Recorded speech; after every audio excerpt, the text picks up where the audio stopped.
এরপরে প্রশ্ন হলো, নামাজ কাজা হলে কাজা নামাজ কোন সময় আদায় করা উচিত? যেমন ফজর নামাজ কাজা হলে জোহরের জামাতের আগ মুহূর্তে পড়া যাবে কিনা বা পরে পড়া যাবে কিনা।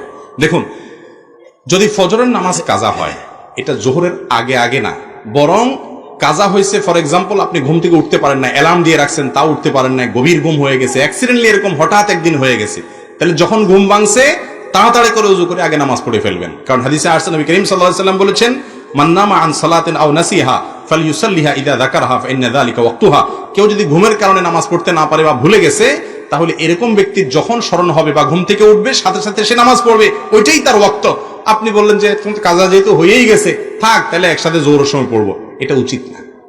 উচিত হলো কি করা ভাই, ঘুম থেকে উঠার পর যদি নিষিদ্ধ সময় না হয় তাহলে ওই টাইমে কি করা, 7টা বাজে ঘুম ভাঙছে, 8টা বাজে ভাঙছে, 9টা বাজে ভাঙছে, তাহলে উযু করে অন্য কাজ করে আগে নামাজটা পড়ে ফেলান, তারপর অন্য কাজ করবেন। আর যদি আপনি সেটাকে বিলম্ব করেন তাহলে জোহরের ওয়াক্তের আগে জোহরের নামাজের জামাতের নামাজ পড়ার আগে আপনি কি করবেন, এই ফজরটা পড়ে ফেলবেন। আর যদি কোনো কারণে এত দেরি হয়ে গেছে যে আরেক ওয়াক্ত নামাজ শেষ হয়ে যাচ্ছে এমন অবস্থা, তাহলে সেই ওয়াক্তটা পড়ে ফেলবেন, তারপরে কাজা করবেন। নামাজের মধ্যে শেষ বৈঠকে তাশাহুদ, দুরুদ, দোয়া, মাসুরা মুক্তাদি শেষ করার আগে যদি ইমাম সালাম ফিরিয়ে ফেলেন তাহলে মুক্তাদির করণীয় কি? ইমাম সাহেব যদি সালাম ফিরিয়ে ফেলছে, আপনি এখনো দোয়া মাসুরা পড়তে পারেন নাই, দুরুদ শরীফ মাত্র পড়ছেন, তাহলে সালাম ফিরিয়ে ফেলান। দুরুদ শরীফের শেষের দিকে আসেন, তাড়াতাড়ি করে শেষ করে সালাম ফিরিয়ে ফেলান, অসুবিধা নেই। দুরুদ একটা পড়ছেন, ইমাম একেবারে 5G গতিতে নামাজ পড়তেছে, আপনার সুযোগই দেয় নাই, আপনি বেচারা মাত্র প্রথম দুরুদ পড়ছেন, ইব্রাহিমের একটা পাঠ পড়ছেন, আর একটা এখন পড়তে পারেন, আল্লাহুম্মা সাল্লি আলাইহি শেষ করছেন, সালাম ফিরিয়ে ফেলান, নামাজ হয়ে যাবে ইনশাআল্লাহ। ইমাম সালাম ফিরাবে, তারপর আপনি শেষ করে তারপর সালাম ফিরাবেন, অনেক বেশি যদি দেরি করেন তাহলে সেটা আপনার জন্য উচিত হবে না। কমপক্ষে আত্তাহিয়াতুটা আপনি শেষ করবেন, দুরুদ যেটুকু পারেন পড়ে এরপরে সালাম ফিরে ফেললেন, অথবা আত্তাহিয়াতুটা শেষ করলেন, বাকি যদি পড়তে নাও পারেন, ইমাম সালাম ফিরে ফেলছেন, আপনি সালাম ফিরে ফেলেন। আর যদি শেষের দিকে থাকেন তো তাড়াতাড়ি করে শেষ করে সালাম ফিরে ফেলবেন, তাতেও নামাজ হয়ে যাবে। এরপরে প্রশ্ন হলো, কোনো ব্যক্তি সালাতরত অবস্থায় থাকলে ওই ব্যক্তির সামনে যদি কোনো ব্যক্তি থাকে, সে কি চলে যেতে পারবে? আমি সালাত আদায় করতেছি, এই মুহূর্তে একজন ব্যক্তি আমার সামনে আছেন, তিনি লজ্জায় যাচ্ছেন না, এই মুহূর্তে আমার তাকে দেখে খুশু নষ্ট হয়ে গেল, কারণ ব্যক্তির কষ্ট হচ্ছে, বিধায় আমি তাড়াতাড়ি সালাত আদায় করলাম, কাজটা কি ঠিক করলাম? খুব দরকারি একটা প্রশ্ন। কোন ব্যক্তি নামাজ পড়লে তার সামনে হাঁটাচলা করা গুনাহের কথা। তার সামনে হাঁটাচলা করা কিসের কথা ভাই? নবী করিম সাল্লাল্লাহু আলাইহি সাল্লাম বলেছেন, নামাজি ব্যক্তির সামনে হাঁটাচলা করা কত ডেঞ্জারাস অপরাধ, এটা যদি তোমরা জানতা তাহলে সামনে প্রয়োজনে হাঁটাচলা না করে এক পাশ থেকে আরেক পাশে যাওয়া, এরকম পরিস্থিতিতে 40 পর্যন্ত অপেক্ষা করতে, অর্থাৎ 40 দিন বা 40 বছর বা 40 ঘন্টা পর্যন্ত দাঁড়ায় থাকতা, তারপরেও ক্রস করতে না, কারণ নামাজের সামনে ক্রস করা এটা এতটা গুনাহের কথা। কত বেশি গুনাহের কথা জানেন? হাদিসে আসছে, নবী করিম সাল্লাল্লাহু আলাইহি সাল্লাম বলেছেন, তোমার নামাজের সামনে যদি কেউ হাঁটতে যায়, ওর সাথে লড়াই করো, এটা শয়তান। লড়াই করো মানে হাত দিয়ে তাকে অন্তত বাধা দাও। এই বাধা দেওয়ার একটা দৃশ্য আমি মসজিদে নববীতে দেখেছি একবার, মানে আমাদের কাছে দেখে হাস্যকর মনে হবে, কিন্তু হাদিসের উপর সরাসরি আমল করা। সেটা হলো, এক আরাবিয়ান নামাজ পড়তেছে, সামনে দিয়ে রিয়াদুল জান্নাতে মদিনা মসজিদে নববীতে সামনে দিয়ে আরেকজন হুট করে চলে যাচ্ছে, সে এরকম হাত বাইর করে দিছে, লোকটা তারপরও পাত্তা দেয় নাই, পাত্তা না দিয়ে আবার যাইতে নিছে, এরকম কলার ধরে একটা মোচড় দিল, সে বেচারা দপাস করে পড়ে গেছে, নামাজের মধ্যে আছে। মানে তোমাকে আমি নিষেধ করলাম, হাত দিয়ে ইশারা দিলাম, ভাই আমি নামাজ পড়তেছি, একটু সামনে দিয়ে যাও, একটু পিছন দিয়ে যাও, না তুমি আমার সামনে দিয়েই যাবা, তেড়ামি করবা, কলার ধরে মোচড় দিছে। আমি তখন চিন্তা করলাম যে হাদিসের উপর আমল করছে বেচারা। তো আমাদের দেশে এরকম যদি করে, বলবে কি নামাজ পড়তেছে না মারামারি করতেছে। যাই হোক, হাদিসে আমাদেরকে মারামারি করতে বলা হয়নি, উদ্দেশ্য হলো ইশারা ইঙ্গিতে যেভাবে হোক আমরা যেন বাধা দেই, কেউ যেন নামাজের সামনে না যায়, এত বড় বিষয়। কিন্তু এখানে তিনটা সিস্টেম আছে, একটা না জায়েজ, বাকি দুইটা জায়েজ। আমরা না বুঝার কারণে অনেক সমস্যা তৈরি হয়। একটা হলো মুরুর, এটা না জায়েজ, আরেকটা হলো সুউদ, এটা জায়েজ, আর একটা হলো নুজুল, এটাও জায়েজ। মুরুর কোনটা? হাদিসে মান মাররা বাইনা ইয়াদাইল মুসাল্লি এরকম আসছে, মুসল্লি বা নামাজি ব্যক্তির সামনে যদি ক্রস করেন সেটা নিষেধ। ক্রস কোনটা? নামাজি এই লেভেলে আছে, আপনি এই পাশে আছেন, এই পাশ থেকে আপনি ওই পাশ গেলেন, তাহলে এটা ক্রস হলো। অথবা আপনি এই পাশে আছেন, সেখান থেকে এই পাশে গেলেন, তাহলে এটা কি হলো? ক্রস হলো, এটা নিষেধ।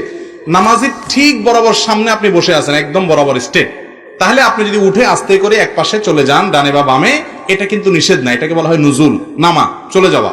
আর একটা হলো সুউদ। সুউদ কোনটা?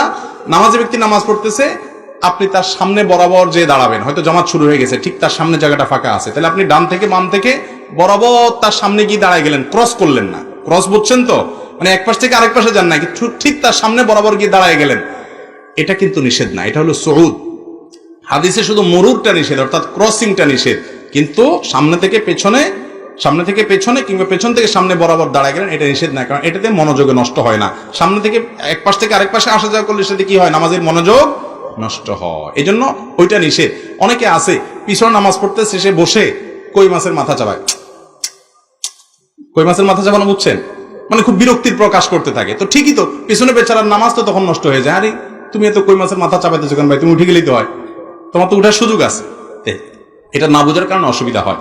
আর উঠার সময় যদি আপনি একটা সূত্রা দিয়ে উঠে যান তাহলে তার কোনো কথাই নাই, সেটা তো আপনি অবশ্যই করতে পারেন। সূত্রা দেওয়ার পরে নামাজের সামনে কোন একটা লাঠি থাকলো, এরপরে আপনি লাঠির ওই পাশ দিয়া আউটসাইড দিয়ে হাঁটাচলা করলো, অসুবিধা নাই। তারপরে একান্ত প্রয়োজন ছাড়া হাঁটাচলা করবেন না। আর যিনি নামাজে দাঁড়িয়েছেন তার উচিত হলো, কর্তব্য হলো, তার সামনে মানুষের হাঁটাচলা ব্যাঘাত হতে পারে, তিনি লম্বা নামাজের নিয়ত করেন, এরকম যদি থাকে তাহলে অবশ্যই তিনি নিজে সূত্রা রেখে তারপর নামাজ পড়বেন। হাদিসে নির্দেশ আসছে কেউ যদি নামাজ পড়ে সে কোনো কিছুকে সামনে রেখে নামাজ পড়বে, যাতে করে মানুষের চলাচলে অসুবিধা না হয়। এটা তারও কর্তব্যের অংশ। আর যারা চলাচল করবেন তারাও এই বিষয়টাতে অ্যালার্ট করবেন। অনেকে আছে এটা খেয়াল করে না, মসজিদের মাঝখানে বিসমিল্লাহ আল্লাহু আকবার দাঁড়ায় গেছে, মানুষ কেমনে চলাচল করবে না করবে কোনো হুঁশ নাই, এটা দায়িত্ব জ্ঞানহীনতার কাজ। তারও কর্তব্য সেভাবে দাঁড়ানো। যদি কোনো ইমাম তাকবীরে তাহরিমার পর সানা না পড়ে কেরাত শুরু করে, ওই ইমামের পিছনে নামাজ পড়া কতটা যুক্তিসঙ্গত? ইমাম সানা না পড়ে দিয়ে কেরাত শুরু করে, মানে আল্লাহু আকবার বলেই শুরু করে দিয়েছে আলহামদুলিল্লাহ বলে আলামিন, আপনি বুঝতে পারছেন যে ইমাম সাহেব সানা পড়েন নাই, তাতে নামাজ হয়ে যাবে। কিন্তু নিয়মিত যদি এরকম করেন তাহলে এটা ইমাম সাহেবের কোনো ভালো গুণ না। ওই ইমাম সাহেবকে নসিহত করা উচিত যে হুজুর, নামাজের মধ্যে প্রতিটা সুন্নত আদায় করলে নামাজটা পারফেক্ট হয়, পূর্ণতা পায়, আপনি কেন অপূর্ণাঙ্গ রাখবেন, তাকে বুঝাবেন। তারপরে যদি তিনি না করেন আপনার নামাজ হয়ে যাবে, কোনো অসুবিধা নেই, ওনারও নামাজ হয়ে যাবে। কারণ সানা পড়াটা ফরজ না ওয়াজিব? নামাজের মধ্যে শুরুতে সানা পড়াটা ফরজ না ওয়াজিব? সুবহানাকাল্লাহুম্মা পড়া কি ফরজ? ফরজও না ওয়াজিবও না। যার কারণে এটা যদি ছুটে যায় তাতে নামাজ হবে না, ব্যাপারটা সেরকম না। কিন্তু সুন্নত ছাড়া নামাজ হলো, ইচ্ছাকৃত এরকম যদি প্রায় সময় উনি করেন তাহলে এটা ত্রুটিপূর্ণ নামাজ হলো। লবণ ছাড়া তরকারির মতো, তরকারি হয়ে গেল কিন্তু লবণ ছাড়া থাকলো, এটা তো ভালো জিনিস না। সেই জন্য ইমাম সাহেবকে নসিহত করতে হবে। আর কর্তৃপক্ষ যদি দেখে যে না ইমাম সাহেব সবসময় এরকম করেন তাহলে তাকে বাদ দিতে হবে। হ্যাঁ, এরপরে প্রশ্ন হলো মাজারে কি কোনো ইবাদত আছে? ভাই মাজারে কোনো ইবাদত আছে? মাজারে ইবাদত আছে, একটা আমল আছে। সেটা কি? মাজার মানে জিয়ারতের জায়গা, মানে কবর। যে কোনো কবরকে কি বলা হয়? মাজার, মানে জিয়ারত করার জায়গা। কবরস্থানে গেলে একটা আমল আছে, এটা হলো কবর জিয়ারত। সে আমলটা কি ভাই? কবর জিয়ারত। সালামুন আলাইকুম দারা কওমিন মুমিনিন ওয়া ইন্না ইনশাআল্লাহু বিকুম লাহিকুন, নাসাল্লাহু লানা ওয়া লাকুমুল আফিয়া। হে ঈমানদার বাসিন্দা যারা এই কবরে শুয়ে আছো, তোমাদের প্রতি শান্তি বর্ষিত হোক। আমরা তোমাদের পেছনে আসতেছি, আমরাও এই জায়গায় আসব, তোমরা আগে গেছো, আমরা পরে আসব। আল্লাহর কাছে তোমাদের সুখ শান্তি প্রশান্তি আখিরাতের জীবনে এটা দোয়া করি, কামনা করি। বাস এই দোয়া পেশ করবেন, এটাই হলো কবরে যাওয়ার আমল। কবরে যাওয়ার পর সেখানকার মানুষের কাছ থেকে কোনো কিছু চাওয়া, দোয়া করা, মোমবাতি আগরবাতি জ্বালানো, ফুল দেওয়া, এরকম কোন আমলের কথা কোরআন হাদিসে নির্দেশ করা হয় নাই। সেখান থেকে যদি কিছু পাওয়া যাবে, তার কাছে অলৌকিক শক্তি আছে, আপনি বিশ্বাস করেন, তাহলে সেটা আপনার ঈমানের জন্য ক্ষতিকর বিশ্বাস। এটা কোনো মুসলমানের বিশ্বাস হতে পারে না। ওয়াইদা সাআলতা ফাসআলিল্লাহ ওয়াইদা ইসতাআনতা ফাসতাইন বিল্লাহ। নবী সাল্লাল্লাহু আলাইহি ওয়াসাল্লাম বলেছেন, কিছু চাইলে আল্লাহর কাছে চাইবা, সাহায্য চাইলে আল্লাহর কাছে সাহায্য চাইবা। আল্লাহ তাআলা আমাদেরকে বুঝার এবং আমল করার তৌফিক দান করুন।